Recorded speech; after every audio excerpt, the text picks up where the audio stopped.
বিয়ে নিয়ে ধর্মঘটে বসেছে মেয়ে। হ্যালো বন্ধুরা, আমি আপনার সাথে মোহন ভৌমিক এবং আপনি উজ্জ্বল টাইমস নিউজ দেখছেন।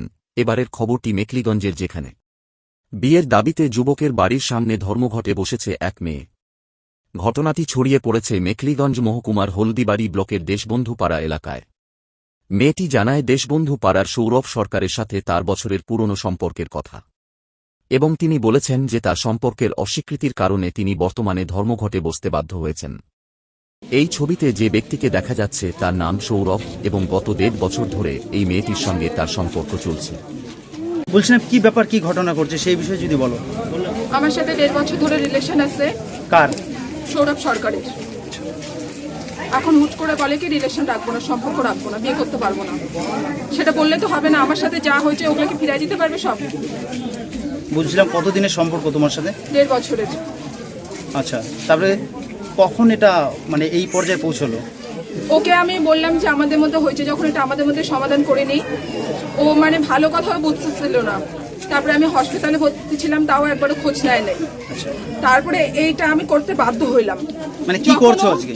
আজকে আমি ধর্নায় বসছি। কোথায়? ওর বাড়ির সামনে। আচ্ছা, তারপরে এটাই আমার সাথে যা হয়েছে আমাকে চাচ্ছে। মানে এই মুহূর্তে তুমি কি চাইছো আর কি? আমি চাচ্ছি যে আমাকে বিয়ে করতে হবে। বিয়ের দাবিতে ধর্নায় বসেছো আজকে? বলছিলাম ইতিমধ্যে ওর পরিবারের সাথে কথা হয়েছে? ওর পরিবারের লোক বের হইতে হচ্ছে না। যার বিরুদ্ধে তোমার অভিযোগ রয়েছে তার সাথে কথা হয়েছে ইতিমধ্যে? ও আমার সাথে কন্টাক্ট করার চেষ্টা করে না। সেটা কতদিন থেকে বন্ধ রয়েছে? সেই 14 তারিখ থেকে। বলছিলাম এখানে ধর্নায় কখন বসেছো তুমি? আমি বসেছি 11টার দিকে। আচ্ছা, ইতিমধ্যে কাউকে বিষয়টি জানানো হয়েছে? না, বিষয়টি কাউকে জানানো হয়নি। বলছিলাম তোমার পরিবারে কে কে রয়েছে? আমি, আমার মা, আমার ভাই, আমার দিদা। ছেলের বাড়ির সাথে যোগাযোগ করেছিলে তুমি? কি বলছেন ওনারা? ছেলের বাড়ি থেকে আমাদের পাড়ায় খবর পাঠাইছে একজনের দ্বারা, যে ওরা টাকা দিয়ে মানে সব শর্ট আউট করতে চাচ্ছে। কিন্তু আমি তো টাকা দিয়ে শর্ট আউট করবো না। ওরা আমি টাকা দেখে ভালোবাসি না, আমি ওর রূপ দেখে ভালোবাসি। আমি ওকে, মানুষটাকে বিশ্বাস করে ভালোবাসি, তাহলে আমার বিশ্বাসের দাম দিক।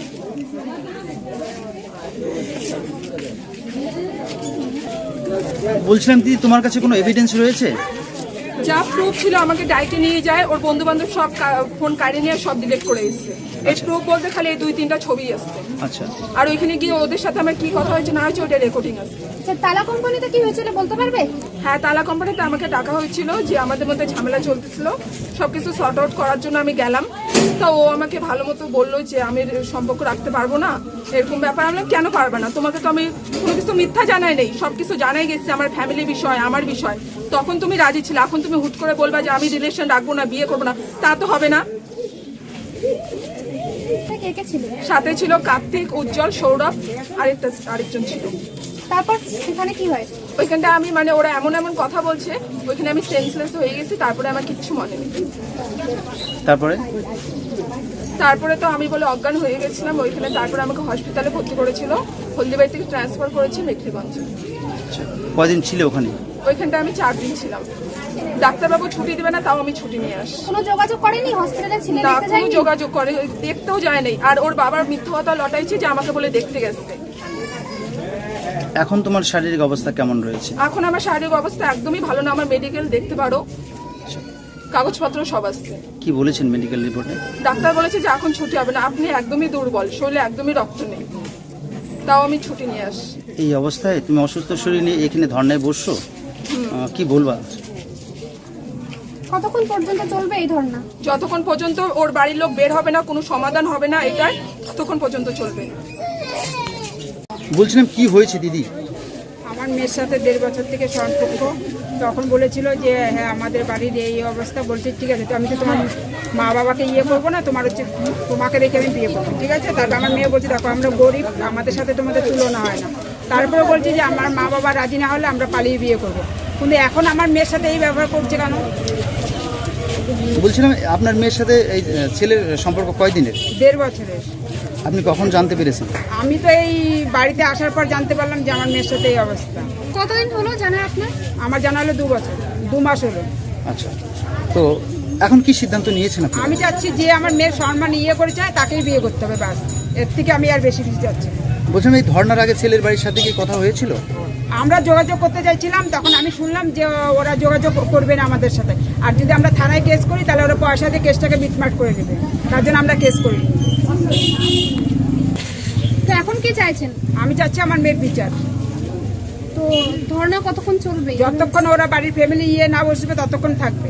ফ্যামিলি কি বাড়িতেই আছে? হ্যাঁ, ওরা বাড়িতেই আছে। বলছিলাম আপনার মেয়ে অসুস্থ, হ্যাঁ, তারপর এই তো। ধর্নায় বসছেন। ওখানে এইরূপ- ডাক্তার ছুটি দিচ্ছিল না, বলছে তোমাকে আরো 2 দিন থাকতে হবে, তাও ও ছুটি চলে আসলো। এই তো এইটাও তো আর বাবা লোটাচ্ছে, এই বলে পয়সা দিয়ে ইয়ে করবে, এই বলে এই করবে, আমাদেরকে বলে দেখতে গেছে হসপিটালে, কেউ একটা ফোন করে আমাদের খবর নেয়নি যে আমার মেয়েটা কেমন আছে না আছে। তার ছেলের জন্য তো এত কিছু হলো, যদি আমার মেয়েটা যদি সম্মান ইয়ে হতো তখন কি এর থেকে বড় ক্ষতি হলে কে তার দায়ী হতো? আর বাবা মা দায়ী হতো তার? বলছিলাম ছেলের বাড়িটা কোথায়? ছেলে বাড়ির সামনে দাঁড়িয়ে আছি আমরা। মানে এই জায়গাটার নাম কি? এই জায়গা নাম হচ্ছে দেশবন্ধু পাড়া। ছেলেটার নাম কি? সৌরভ সরকার। কি ঘটনা করছে এই এলাকায়? এই ঘটনা সম্বন্ধে আমার কিছু জানা নেই। তো একটা একটা সাথে প্রেম করছে কি কোনো করছে আমরা জানি না। এই যে আসলাম, আসি দেখতে পাচ্ছি এখানে ধর্নায় বসে কি আছে। দেখতে পাইলেন? মেয়েটা ধর্না বসে আছে, আর এখানকার প্রতিবেশীরা তাদের বলছে থানায় গিয়ে কমপ্লেন করো, এরকম পাড়ার মধ্যে এই সমস্ত না করাই ভালো। এই শুনছি। মানে কিসের দাবিতে? বিয়ের দাবিতে ধর্নায় বসে?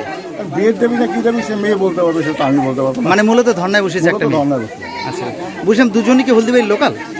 হ্যাঁ, যতটুকু জানি মেয়েটার বাড়ি ইন্দিরাগণী 11 নম্বর ওয়ার্ড, আচ্ছা স্যার। এটুকু জানি। আর বলছিলাম এখানে কি ছেলেটার বাড়ি? ছেলের বাড়ি এটা। ছেলেটার কি নাম দাদা? ছেলের নামটা সঠিক জানি না। বলছিলাম আপনার বাড়ি কোথায়? আমার বাড়ি 10 নম্বর পাশে। মানে এই হলদিবাড়ি এলাকায়? হলদিবাড়ি। কি নাম দাদা আপনার? আমার নাম সজল।